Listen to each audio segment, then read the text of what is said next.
What's up, everybody? It's the Digital World Podcast. I'm gonna hit you with them rapid fire news.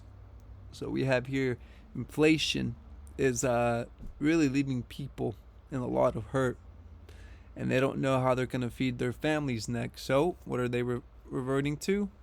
Well, the Google searches for a food bank near me has increased, um, about probably 25% more than it did in June 2020 or around that time period.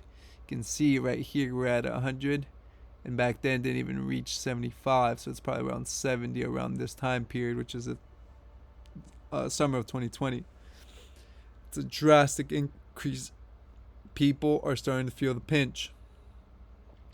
The World Economic Forum is now trying to take your car away. They say that they're calling for an end to wasteful private car ownership. The global elites say too many people own private vehicles for the planet's good. Folks, this agenda of climate change is coming rapidly. And remember, there was news that the UN and the World Economic Forum signed an agreement that they're going to speed up their efforts for climate change. So, as if it wasn't even fast enough, I mean, everything you're feeling now is all part of the process, and it's coming to a deadlock, folks. This is a serious issue, and you've got to be prepared for what's coming. This is not gonna end. People should realize now that the old normal, that's not coming back.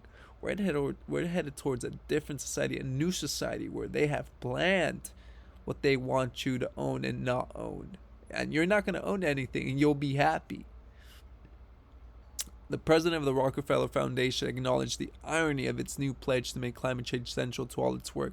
The century-old foundation was funded with wealth from the oil industry, so now their sole focus, excuse me, their sole focus is climate change. And folks, that's going to completely change the outlook of our economies around the world, not just the US. And people are going to end up being a lot poorer. You're going to have two types of classes. You're going to have the uber wealthy, the elites, and the poor. There will be no middle class. Here's a chart of weekly wages adjusted for inflation falling off a cliff. And you'll see this hit the man harder than any interest rate hikes that the Fed can do. Don't I mean when they say they're trying to fight inflation, folks, it's a joke.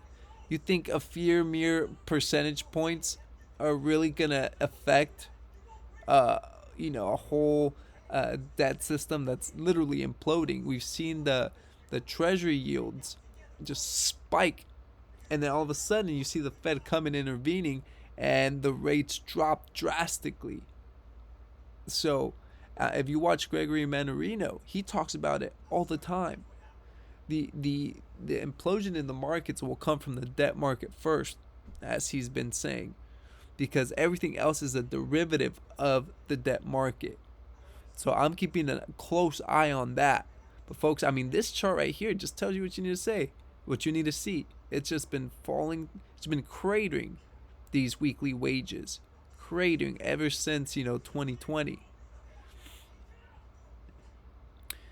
And if they weren't trying to change reality and make you not believe what you're seeing, here is the White House, Biden economic advisor, telling you that a recession, the technical definition of recession is not right.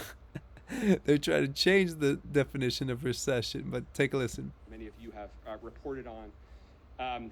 As Secretary Yellen said on Sunday, two negative quarters of GDP growth is not the technical definition of recession. It's not the definition that economists have traditionally relied on. Really? So what have they relied on? There is an organization called the National Bureau of Economic Research, and what they do is they look at a broad range of data in deciding whether or not a recession has occurred. That is the problem many of you have. Folks, the people who listen to these clowns, by the time they actually figure out that we are in a recession, it's gonna be way too late. way too late. And so that's why people don't listen to them anymore, folks. The people that still do, they're in La La Land. Let's look at reality for what it actually is.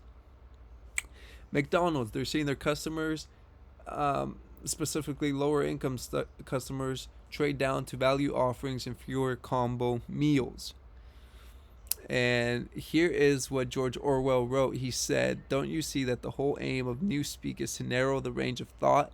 In the end, we shall make thought crime literally impossible because there will be no words in which to express it." Similar to what we're seeing today? I think so. And that'll do it for today, folks.